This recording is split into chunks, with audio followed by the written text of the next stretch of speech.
Mais j'en parle déjà avec mon invité Eric D'Ortenzio, qui est médecin épidémiologiste à l'INSERM. Bonjour. Bonjour.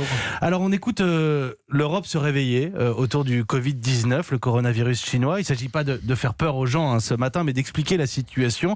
3 morts, 154 contaminations confirmées, plus de 50 000 personnes confinées en Italie, à moins d'une heure de vol de chez nous, l'Italie bien sûr.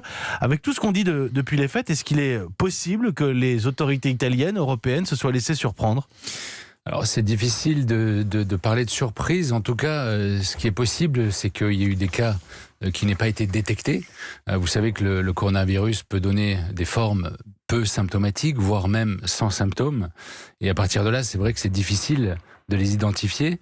Et ces malades peuvent transmettre le virus, et donc c'est à partir de là que certains clusters ont pu se former. Alors un cluster, dans le jargon, c'est une zone de contamination. Cluster, c'est un groupe de personnes infectées. Dans un lieu donné, non ? Dans un lieu donné, voilà. Oui, qu'on soit bien d'accord. Ouais. Alors simplement, pour rester sur l'Italie, puis on va parler de chez nous un peu après, parce que je sais qu'il y a beaucoup de questions qui se posent en France. Il y a l'histoire de ce patient 1, il a 38 ans, il s'appelle Mattia. Il a contaminé beaucoup d'Italiens, et on n'a aucune idée de comment lui a contracté le virus. Voilà, exactement. Donc ça, c'est l'hypothèse qu'il ait rencontré quelqu'un qui était peut-être pas malade, donc sans symptômes, qu'il ait eu des contacts... il avait un ami qui revenait de Chine, mais sauf qu'on n'a trouvé aucune trace d'anticorps chez cet ami-là. Mais peut-être qu'il en a eu d'autres qui revenaient de Chine, ou alors qui ne revenaient pas de Chine, mais qui étaient pas symptomatiques et qui lui a transmis le virus à un moment donné. Donc on ne pouvait pas le détecter. Lui s'est contaminé, lui est devenu symptomatique et a eu tout ce parcours avec une rencontre de beaucoup de personnes, et donc qui a fait que ça a diffusé sur plusieurs foyers. C'est finalement ça qui inquiète aussi pas mal les gens, c'est qu'il y a encore plein de choses qu'on ne maîtrise pas, plein de données qu'on n'a pas. Un coup il y a la fièvre comme symptôme, et puis finalement la fièvre ça suffit pas. Au début il y a tant de jours d'incubation, puis finalement c'est peut-être un peu plus long. Il y a quand même beaucoup de zones de flou. Oui, il y a encore beaucoup de zones de flou. Je dirais que la principale donnée qui nous manque pour l'instant, c'est justement cette transmission d'une personne asymptomatique vers une autre personne. On sait qu'elle existe. Maintenant, est-ce qu'elle est fréquente ou est-ce qu'elle est rare ? Ça, on ne le sait pas. Et c'est ça qui va déterminer un petit peu la diffusion pour savoir si on peut transporter ce virus sans que cela ne se voit. Sans que cela ne se voit, mais est-ce qu'on peut le transmettre beaucoup ou rarement à partir de ces personnes ? Alors, il y a aussi la question des précautions qui sont prises. Des questions, il y en a plein qui nous arrivent, qui sont évoquées quotidiennement. Pourquoi est-ce qu'on ne contrôle pas systématiquement, par exemple, à l'arrivée aux aéroports ?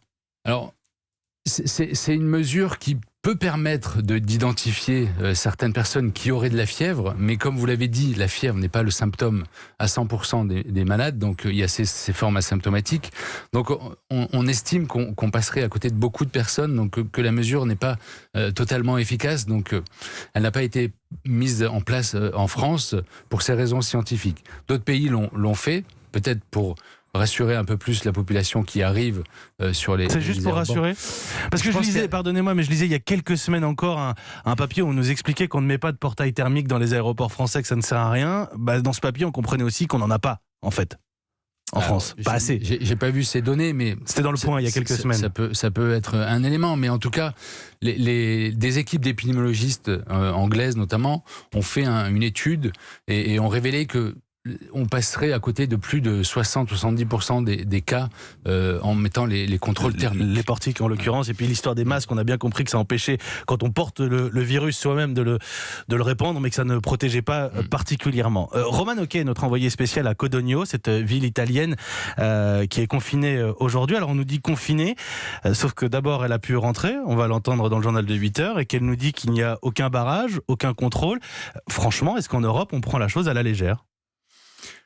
Alors, je double la question avec l'idée qui a été évoquée de fermer la frontière entre la France et l'Italie. Non, je pense que la France prend la chose très au sérieux. Vous avez vu que hier soir, il y a eu un communiqué avec des mesures en place, l'histoire des masques en commande, les hôpitaux, de nombreux hôpitaux ouverts en plus pour accueillir les malades. Donc, en termes de préparation, on fait ce qu'il faut en France. Il n'y a pas de problème là-dessus. Maintenant, ce qui se passe en Italie, peut-être qu'il y a eu un retard à l'allumage sur la mise en place des barrages ou des contrôles sur ces villes-là, mais la prise de conscience et le sérieux de la gestion de la crise en Europe, je pense qu'elle est correcte. Mais une fois qu'il est là, parce que, pardonnez-moi, Wuhan, il y a quelques semaines, personne n'était capable de le mettre sur une carte, encore aujourd'hui d'ailleurs, on sait que c'est en Chine, mais là, on parle de la région de Milan. là, on peut y aller en voiture. Je veux dire, on a 1 heure de vol de chez nous. Est-ce que ça aurait du sens de fermer notre frontière avec l'Italie, comme ça a été demandé par certains ? Non, ça n'aurait pas de sens. Comme on dit, les virus n'ont pas de frontières. Donc ça pourrait retarder la diffusion, mais ça ne pourra pas l'arrêter. La fermeture des frontières n'a jamais arrêté des épidémies. Le virus se transmet, diffuse, et c'est pas une bonne mesure. Olivier D'ailleurs, Véran ne recommande pas sur ces recommandations. Olivier Véran, le ministre de la Santé. Oui, mais je me permets, mais l'OMS nous disait que ça allait mieux aussi, et on s'attendait pas à avoir 150 cas dans une zone, un cluster aussi resserré en Italie. Olivier Véran, le ministre de la Santé, le nouveau ministre de la Santé, disait hier matin: nous nous préparons à une épidémie. Hier soir, tentait-il de rassurer, je ne sais pas d'épidémie en France, dit-il. Alors simplement, d'un point de vue de vocabulaire très simple, c'est quoi une épidémie ?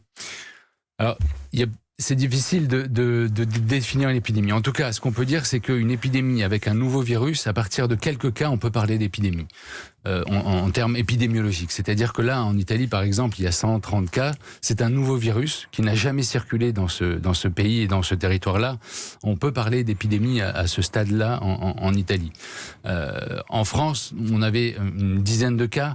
On parle d'un petit cluster de cas de malades, mais on ne peut pas parler d'épidémie à grande échelle pour l'instant. Oui, pour l'instant. Il y aura une épidémie en France ? Écoutez, non, mais c'est pas question de faire de boule de cristal. Mais est-ce qu'il y a un risque vraisemblable d'épidémie en France quand on regarde les évolutions, les données que vous avez, ce que vous êtes capable de traiter ? Au vu de l'évolution, c'est vrai que là aujourd'hui, le risque est un peu plus important qu'il y a 4-5 semaines où on le disait qu'il était très peu probable. Là, on a une équipe chez nous, l'INSERM, qui a fait un travail et qui a démontré que on pourrait passer à côté de 6 cas sur 10 non détectés sur le territoire en fonction des données actuelles.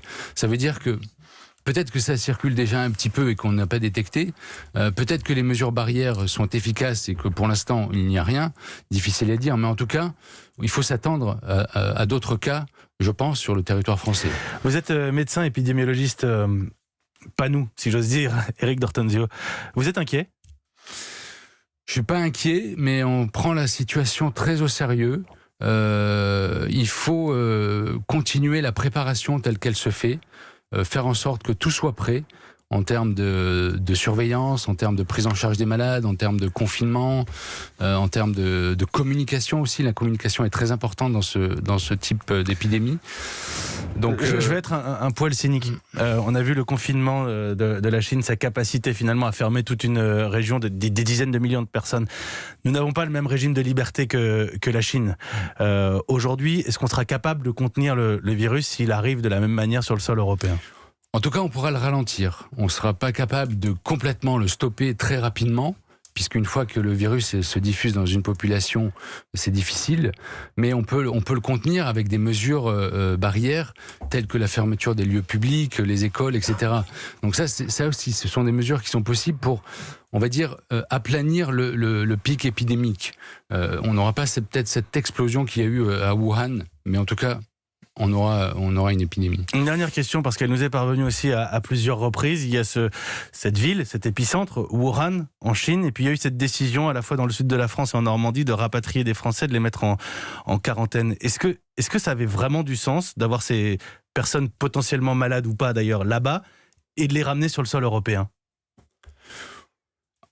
C'est une mesure qui a été prise pour répondre un peu à la demande aussi des Français qui se sentaient peut-être isolés et inquiets dans un territoire à l'étranger.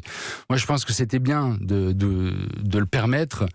Ça a été fait et voilà, il y a eu une période de quarantaine, il n'y a pas eu de malades. Oui, ce ne sont pas ces personnes-là qui ont contaminé qui que ce soit en l'occurrence. Merci beaucoup, Éric d'Ortenzio. Beaucoup de fantasmes, beaucoup de questions qui se posent et notre boulot finalement, c'est de les poser et de surveiller la situation au quotidien. Éric d'Ortenzio, médecin épidémiologiste à l'INSERM. Nous sommes dans la région de Milan dès l'ouverture du journal de 8h et Sonia Mabrouk qui reçoit à 8h15 Agnès Buzyn, ancienne ministre de la Santé, aujourd'hui candidate à la mairie de Paris. Merci beaucoup.